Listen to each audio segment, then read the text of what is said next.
talk about the concept of human asset valuation. First of all, I want to thank Professor Reid for two reasons. First of all, that he agreed to do the first talk and remove some pain from me and David in the first place. Secondly, in his last two slides, he actually referred to the issue of investment in the workforce, which provide an excellent platform for me to talk tonight about the concept of human asset valuation. Firstly, I'm going to talk about what is really missing in our reporting system in companies with regard to our employees. Secondly, I try to establish and talk about the challenges that we are facing in companies with regard to the concept of human asset valuation. And finally, briefly, I will go over some slides of the current research project that we have. In today's world, companies are living in a very competitive and correlated economic environment. In this competitive environment, on a daily basis, they have to gather a lot of information and produce a lot of measurements and assessment. Not only the quality of the products is important today, today is the speed of launching products in the market is becoming very important. About 25 years ago, a computer company wanted to launch a new product. It used to take about 3 years before they can launch it. Now, it is maximum between 2 to 2.5 months. If they do more than that, some other company would take the market. Mobile phones, you all know that. The variety and the speed of launching different type of mobile phones, again, is another example. Now, mobile phones are actually trying to launch every 6 weeks a new model, and this is the reality of our competitive environment. In this competitive environment, the concept of business sustainability has also changed. We are not anymore focusing only on the maximum profitability. Issues like stakeholder engagement, issues like environment, people, employees are becoming part of the business sustainability. An analysis of a number of business sustainability models from companies shows that 3 main dimensions in more or less exist in all these sustainability models. The first one is actually talking about economic dimension, then environment and social. Under the social, emphasis is quite a lot nowadays under employees. I will show you some examples of some of these sustainability models. In this particular one, in this company, is actually, although the core is financial, but alongside environment, emphasis on people and employees is quite clear in their model. In this particular sustainability master plan for 2015, this company is emphasizing a lot on people, actually concentrating on retaining talent with a long strategic view. In this one, in this sustainability model, employees next to the community, emphasizing on the growth and wellness of employees as part of their sustainability model in that particular company. In this one, also, one of the core values is actually people emphasizing on suppliers, customers, but employees playing a major role in their core value under the sustainability model that they have. Finally, in this particular model, which my last example of the models, is people sitting at the top. When talking about optimal decision making, dialogue and collaboration is becoming part of their sustainability model. The reason that today companies, they feel they have to emphasize on their employees and their workforce is, in my opinion, is because we are living now in the 3rd phase of new economy. With millions of pounds investment in information technology, companies have managed to actually secure the quality and also increase the launch of products in the market in order to be able to survive in this competitive environment. At the same time, we have introduced a new language to the businesses. For example, we're talking about management of information, value system, structural capital, value of information. All these are because of the necessity and the importance of intellectual capital. And intellectual capital is becoming a major part or the core part of strategic planning and also business sustainability models of majority of the companies that you want to see. Okay, let me tell you what is the problem. If you look at any financial reports, corporate reports, I guarantee in the first few pages, you can see somewhere somebody, either the CEO or the financial director or HR director, they're talking about that the most valuable asset of our organization is our employees, our assets, people. Our employees are the most valuable asset. This is not the problem. Actually, this is good. But what is the problem? If you go a few pages later, you can see that there is a list of everything, every single asset. Computer, stationery, motor vehicles, buildings, and the value in front of them. But where is the value of the most valuable asset? Why we don't have it in our balance sheets or in income statements? Any issue related to the employees, only about the salary, which is an item of cost. I have to emphasize that in Europe, Sweden is the leading country which is more open-minded about the concept of including employees into their financial reporting and overall corporate reporting system. UK, with other countries, are not that advanced. The reason for that, in my opinion, is based on this business cultural traditional thinking of treating employees as cost on legs. The reason for that is that immediately when companies they are facing a financial problem, and when they want to link their efficiency with the overall strategic planning, the cutting cost is the main issue for them. And one of the major costs in front of them is employee cost. Whereas if we claim that our employees are the main asset of the companies, why we immediately go towards treating. And this is back to this traditional linking of profit maximization and minimizing cost or cutting costs, and employees are one obvious class of that. The next problem or challenge that human asset valuation is facing is complexity of some of the models, or in some case also the simplicity of some models. Later on I will show you some examples of these models. In recent presentation in some conferences, some issues came towards me. Some people say that putting money value on employees or human beings is not an ethical issue, is not an ethical move. And some people say that we don't own our employees the same as we own our machineries or other tools or motor vehicles. The issue of ownership. And finally, we're talking about the control. We don't have a control over our employees if they want to leave, but we have total control over machineries and that. And in the current research, in current draft of a paper, I'm trying to actually somehow address these issues and talk about some of these issues. My first question is just, what we put really value on? Do we really put value on a human being? No. In fact, we put value on the services that each individual can provide for that particular organization. A football player in a football club has a value of £100 million, David Beckham. Okay? Take him and put him as the CEO of General Motors or Microsoft, probably no value. Or take the head of the General Motors or Microsoft and introduce it to a football club. Play that. No value or a little bit value. Okay? Therefore, people's value is not the value of the human being, it's the value that they can provide, the services they can provide for that particular organization at that particular period of time. That's the whole issue.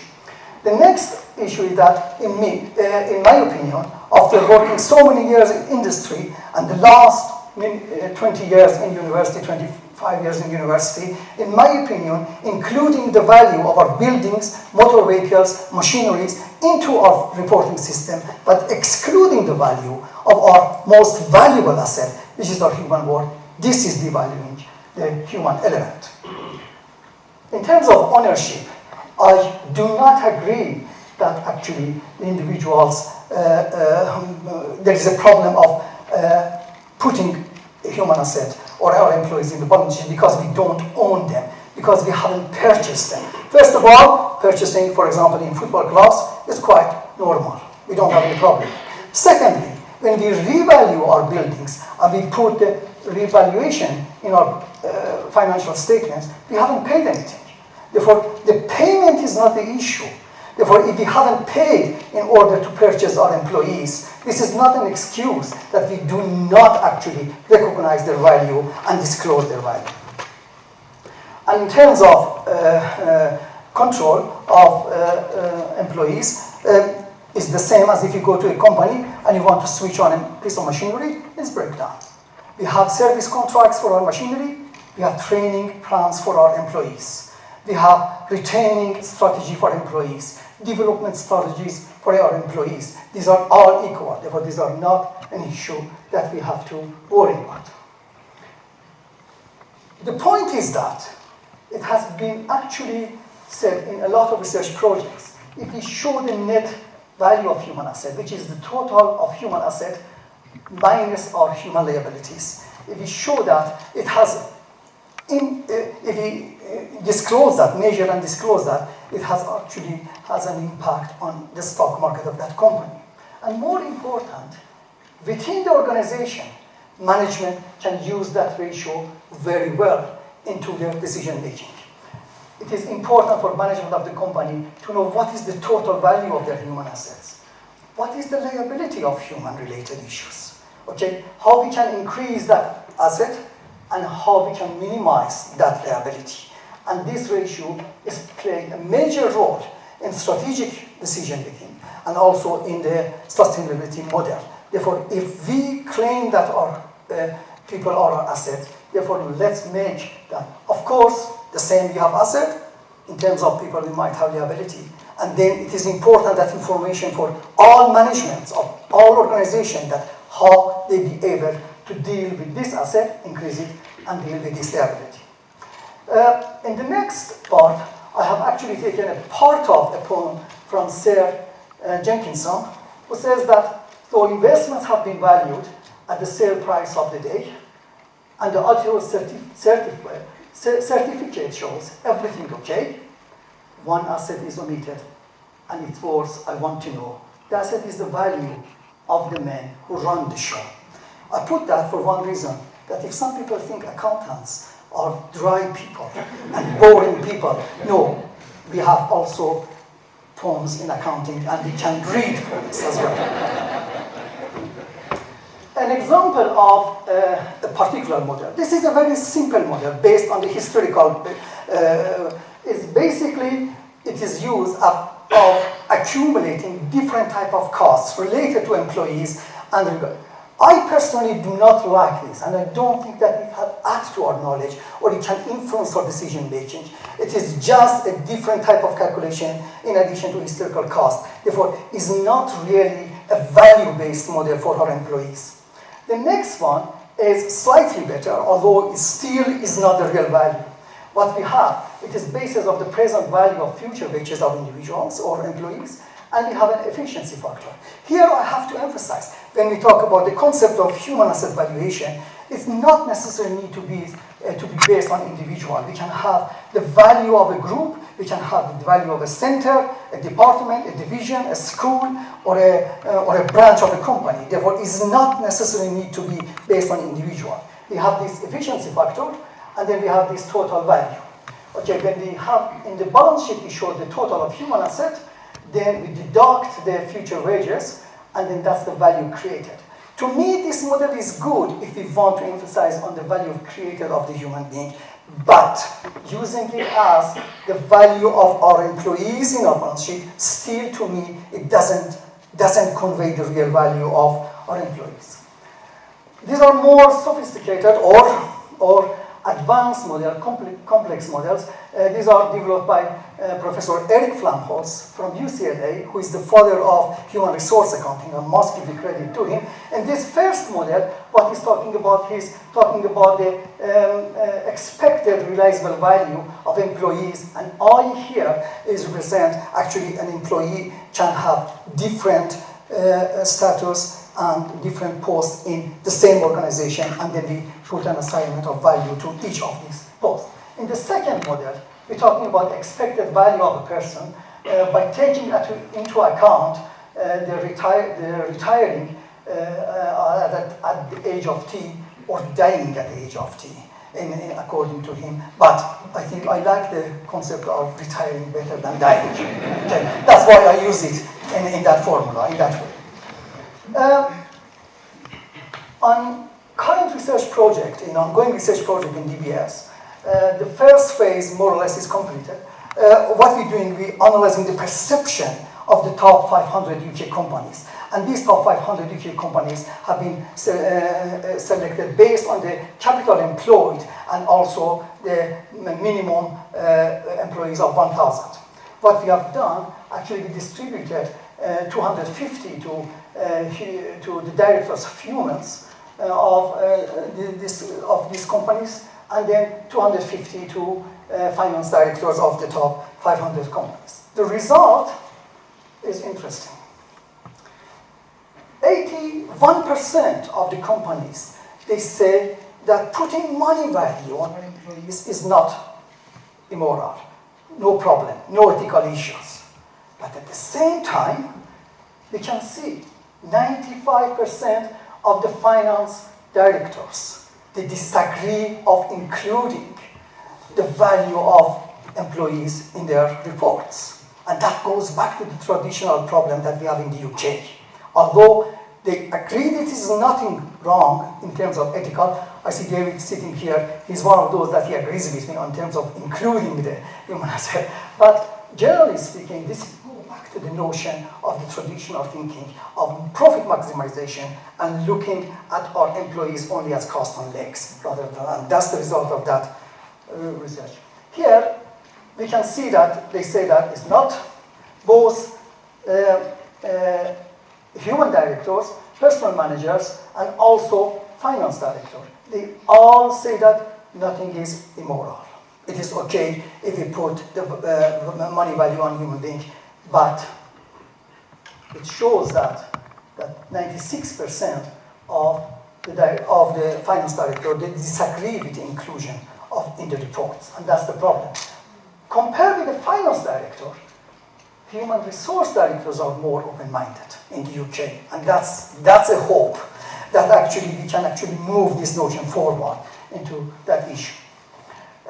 And this is also a chart showing that all finance directors, they're saying that accumulation of the cost is not a real representation of the employee's value in our reporting system. They agree with that, but in the previous slide, they said they don't want to include it into the financial statements.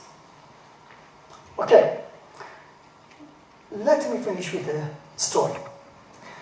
A grizzly bear is a giant and fast animal which actually lives in North America, in Canada forest. Two friends were visiting one day, going through forest, and then suddenly they noticed that a bear is approaching them. One of them went down, started tightening his shoes. The other one said, "You're crazy. You cannot go faster than that. That bear can run with speed of about 50 kilometers per hour." The friend said that you cannot run faster than that. The first one said that, "No, you're wrong. That's not the point. I don't want to run faster than the bear. All I want to do, run few steps faster than you."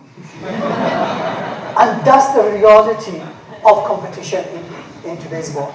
I want to conclude with the last few, by saying a few recommendations to the Scottish organizations, saying that if you really claim that your employees are your assets, if you bring them into your strategic plans, if you show them in your sustainability model, actually make an effort, measure them, is not only good for your external stakeholders, it's good for your internal decision making when you know what is the real value of your employees and what is what is the liability with regard to your employees. Taking that.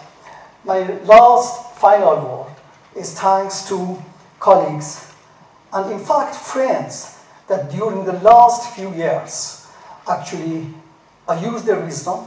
They guided me to shape my mind about the concept of human asset valuation until today and helped me with the project. Thank you very much.